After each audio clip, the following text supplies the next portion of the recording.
All right, welcome back, everybody. This is Johnny Torres for HODB, and this is episode 155. So I just wanted to thank everybody who tunes in, who listens.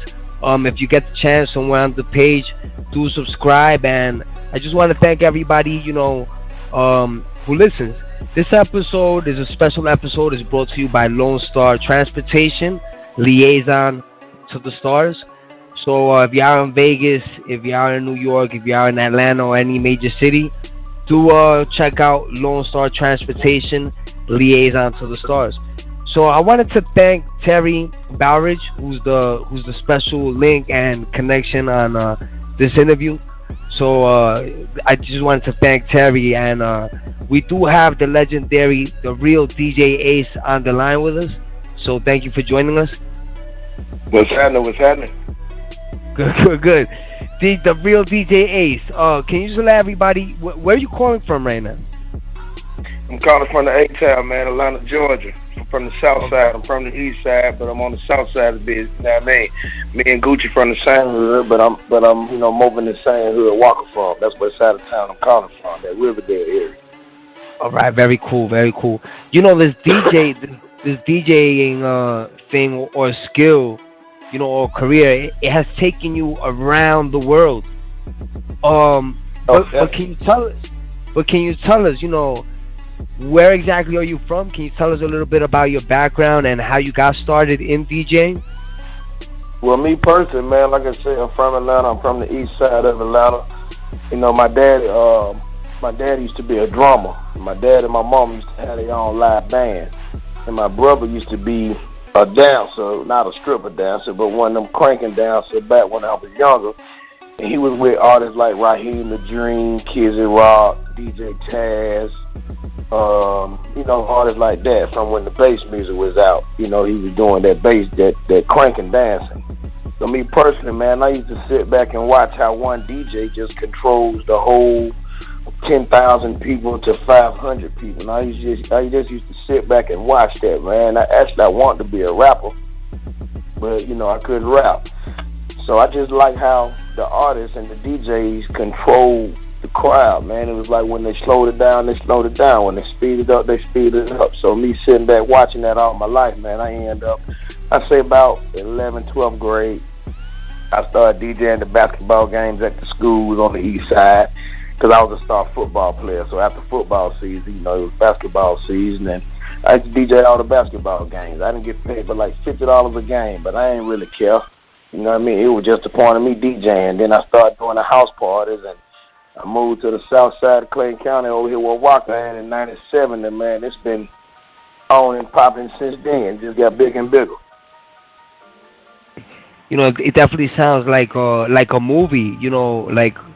Like a great experience. For someone who's checking out who you are, your life, or follows you. What is that like? What is that going on tour? Because there's all kind of DJs. I guess there's guys that DJs at clubs, some at radio stations. But what is it like to go on an actual tour? Like, what is that experience like?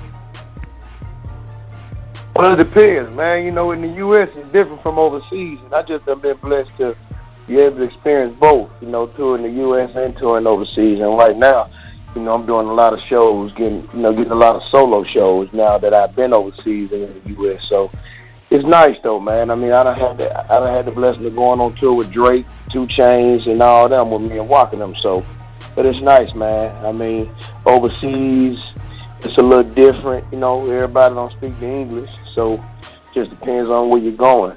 But I've been to so many places, man. It's just more relaxing. It's more relaxing than anything. A lot of people say it's work. Now, the U.S. is mostly just work. Me down here ain't sleep because you're on a tour bus. But over there overseas, man, you're flying, sleeping on the plane. Me, I'm a third shift worker, so, I can take the heat. It sounds like a lot of fun, and it sounds like you've been eating a lot of good food around the world. Oh, yeah, man. I try not to eat too much, though. Well, what is maybe one of your favorite dishes or a plate that you really enjoyed? That you might go back for at some point. Man, I'm a seafood cat till I die, man. Shrimp and seafood. Everywhere I go, I'm looking for seafood. Everywhere, I'm looking for shrimp. Shrimp and seafood. They ain't got shrimp and seafood. I'm going that damn meatloaf or something.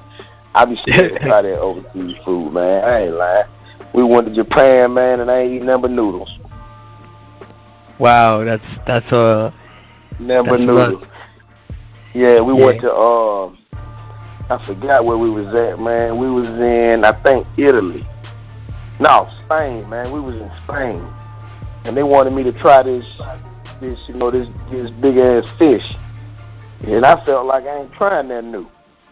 And the Spanish guy really got mad at me, man. He was like, man, you can't go around eating mashed potatoes and meatloaf everywhere you go. Everywhere you go, all you gonna say is meatloaf, mashed potatoes, meatloaf, mashed potatoes. Try some new shit.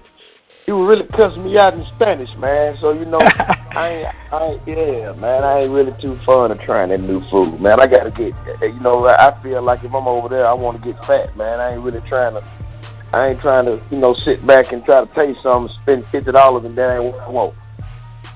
Oh, wow. Amazing. Too funny, but very cool because, you know, again, man, you're being booked all over the place. You're pretty much book solid. You have a strong agenda. Just a very influential, you know, figure in music business.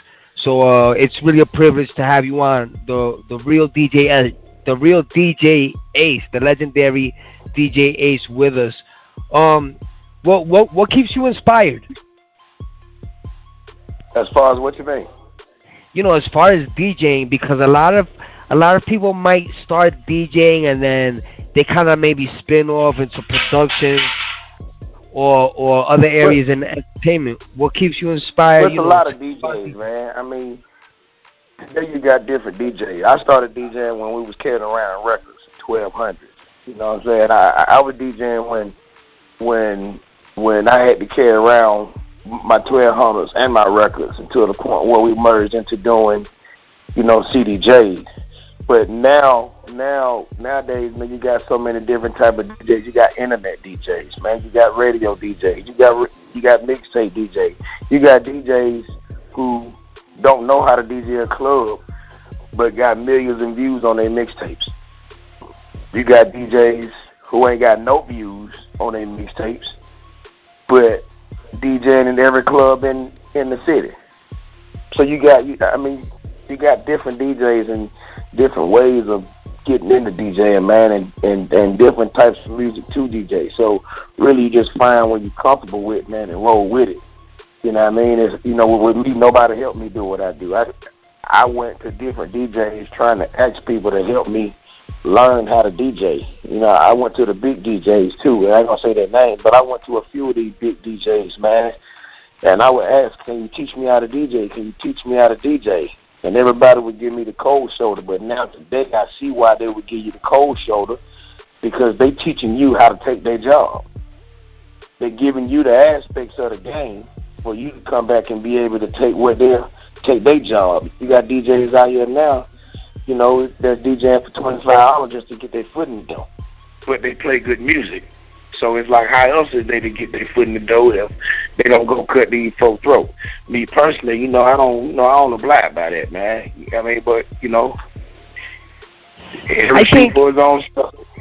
You know, I think it's a big, you know, there's a big market. You know, it kind of reminds me like when Tupac and Biggie kind of had that friction, but there's enough money out there really for people everybody. to, you know, for everybody, or for people to generate revenue as far as a DJ. Now that we're speaking about that, and that you're speaking about your expertise as far as a DJ, I want to remind everybody about the DJ Music Festival that's coming in August, and it's going to be in various cities, and you are a cover story. You actually are going to be on the front cover of the special edition that's going to be distributed at the music festival, and I guess also will be distributed as a book from that point on.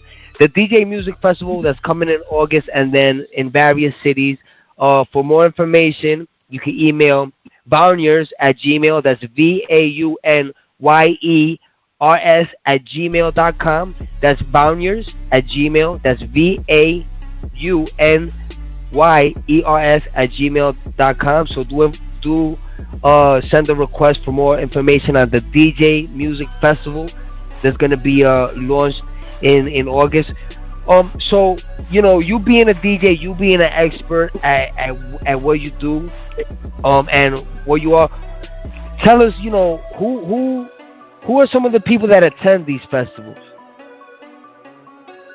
Oh man, you talking about the festivals overseas, or the bigger festivals? Well, just conferences in general, conferences, conventions. When it comes to music festivals. You got variety of people that attend. You'll get people like Walker might come. You get Future might come.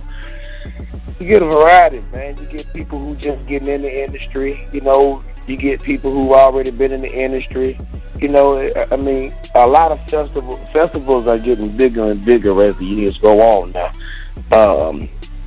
Me being able to experience some U.S. festivals and some overseas festivals, it's like the crowds are the same. All the crowds are huge. They operate the same about jumping up and down, but it's just the whole vibe from a festival to a concert. It's just totally different, man. It's just totally different feel. Okay, and like you say, thousands and thousands and thousands of people attend these festivals. For people that are just getting involved in music business, like, what do they walk away with? Well, you walk away with good knowledge sometimes, man. When you when you meet the right people, you can come in this game and you can try to. I know artists that come in this game, man, and spend millions and millions and millions of dollars. And I know DJs who come in the game and they try their hardest and they can't get on. And the people who done spent the millions of dollars, they only sold probably 1,500 records or 1,000 records. And now they mad because they done went and spent, millions of dollars. But what they didn't do was do their research and go ahead and get out and network and go meet different people and go shake hands and see what's going on in the streets and see what's going on about how to move. Because a lot of times, man, trying to get on is not just spending all the money. So a lot of times it's knowing people. It's knowing different people and getting to meet different people, man. And you're rubbing these elbows to the point where you can get your face card right. And a lot of times, I came from the era of when we used to break music. We used to press up the CDs and drive the music around. This was when OJ the Juice first came out with I'm Getting Money. When he first came out with his single, I used to drive that single around. You had to literally drive to every DJ or mail it to every DJ. Now you got the internet. Now you got your rubbing elbows to where you can meet different people. You got a faster way to meet different DJs, man, and rub them elbows. But the thing is, once you meet them, you got to stay in contact. You got to stay on their back. Not irritate them, but you got to rub them elbows to certain people, man, the way you can get your foot wet in them certain markets. You can meet a DJ in Mississippi. You can meet a DJ in Florida. You can meet a DJ in Texas. And you can get your ball rolling. But if you just sit in your neighborhood and you just sit back and rock right there in your own back street and think that's going to get yourself popping, that ain't going to never get yourself nowhere. You mentioned a lot of important things, from just going out there, networking, meeting people. Millions of dollars are generated in these conferences, endorsement deals, stuff like that. Obviously, you're a guy that's taken his skill to another level, is established, and you mentioned the traditional way of working a record, and the DJ is still very influential in breaking records. I believe there's still DJ pools out there, and there is the internet where the music kind of gets out there, but there's still the DJ is still such an important mechanism in the music business. How do you market and how do you promote yourself to keep on growing and expanding your business? Well, me personally, man, I've been blessed, like I said, with being able to DJ for Gucci, man, ever since it first came out. And when I left the road with Gucci, I got with OJ the Juice, man. Then when OJ the Juice died down. Walker called me, and I went overseas with Walker back and forth for the next 5 or 6 years. I just came out the road with Walker like a year or two ago, so I've been blessed for the last 15 years to be a part of Brick Squad, man, to where that took my name off to a whole nother level. But at the same time, I didn't sit back and just let, that just carry my weight. I did different mixtapes for different artists. I broke different artists. I got different artists on the shows. I was able to kick the dough in instead of, me trying to work to get to it. You understand what I'm saying? I was one of the ones who kind of knew people that knew people. That's how I got in the game. You feel what I'm saying? Right. Yeah, absolutely. I'm one of the ones that didn't have to do the hard work to get in the game.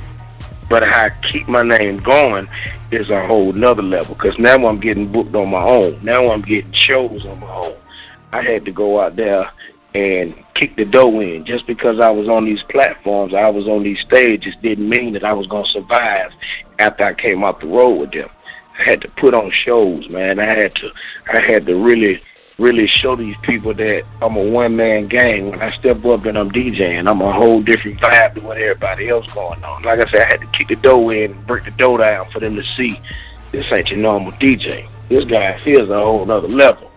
I'm standing on top of tables. I'm jumping off tables now. I see everybody standing on top of tables. So I'm just a whole other ball game, man, to a point to where, I had to get the business right, too, and, get my marketing on to where my marketing was right so I could stay afloat just like any other artist got to do.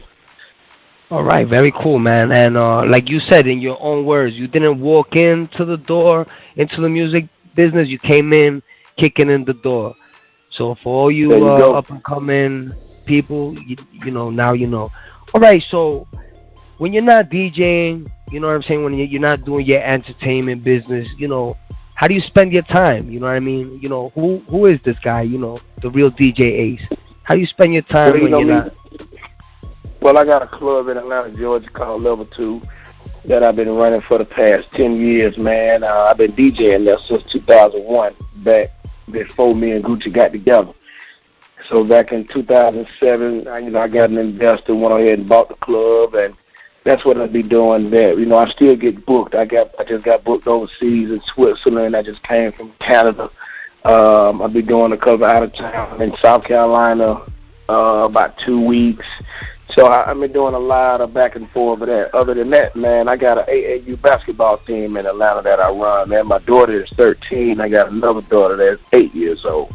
So I run an AAU basketball team during the week and on the weekends that I'm off. And I'm not, during the daytime and stuff. So I'm real strong in that right there because of my 2 little girls. So, I'm a full-blown dad during the daytime, man, and I'm a coach during the daytime, and I'm a full-blown DJ at night, I guess you can say. All right, that's official, So we know that there's a person behind, all this, great, marvelous stuff that that you're involved in and that you put out there. All right, so we know that you love seafood and that you love shrimp. When you're hanging out with your family, with your friends, how would they describe you? How would your family or how would your friends describe you? I'd say, they'll say I'm kind of the one that just likes to help people, man. I'm always the one that's just giving out. I ain't never. They'll say they can vouch for me. I ain't never the one with my hand out. I'm always the one trying to give, man, and make sure somebody else child is doing what they're supposed to do. I just come from the background of where when I was younger, I earned everything when I was younger. So, as me growing up, I didn't have to get nothing given to me with me having to go out and work for it and earn it. I make these kids do the same thing. That's why I started my own AAU team, so I can, take the girls that's around my daughter and make them learn the way of life instead of just learning the game of basketball. You know what I mean? So they'll say that I'm a real laid-back, humble man, but at the same time, when them turntables kick on, hey, man, that gorilla, that beast pop out. You know what I'm talking about? Right, yeah. That's official. So, Ace, how do you describe yourself? With one word, how would you describe yourself? One word. Energetic. Energetic. Energetic. I got all the energy in the world, man. I drive 50 miles and still go turn up on a show. I drive back to 11, deposit that check and go turn up on another show. I drive another 1,000 miles and go turn. I ain't sleeping until I'm dead. Well, we definitely appreciate the energy that you're sharing with us. Is there anything that you want to let the public know about the real DJ Ace that is not out there, that they don't already know? Hey, man. Probably already know, but if not, y'all can Google me. The real DJ Ace, DJ Ace and Walker, DJ Ace and Gucci, all that right there, man, to get a little more information. I've been out here for a long time. I'm a DJ that's on the Gucci. I'm a street nigga dog on the intro. I did the Mr. Perfect, the Trap God, Salute Me, Shoot Me 1, 2, 2.5, Twin Towers, the OJ the Juice WRLD. I brought out Lil Hot, brought out Alley Boy, the boy Stitches. Well, shout out to my boy Stitches too. I'm the first DJ to bring out my boy Stitches with me and one of my other DJs, DJ Cinemax, man. I'm also a Hood Rich DJ, man. Shout out to my boy DJ Scream, Swamp Bizzo, man, the whole Spin, my boy Spins, the whole count, man. So just follow me, man. Y'all been looking out for Torres Deshaun too, man. Torres Deshaun of that Rich gang. You know, he part of that Brick Squad too, man. It's coming out real crazy tonight. All right, Ace, thank you for your time, and thank you for sharing your story with us on HODB, and thank you for Terry Barrage for being the link on this. So thanks again, man, and hope to speak with you soon, man. We want to, know more about you and what you're up to. So thank you. Man, I appreciate y'all. I see y'all in Meridian, Mississippi on the 19th. Run up. Okay. Peace.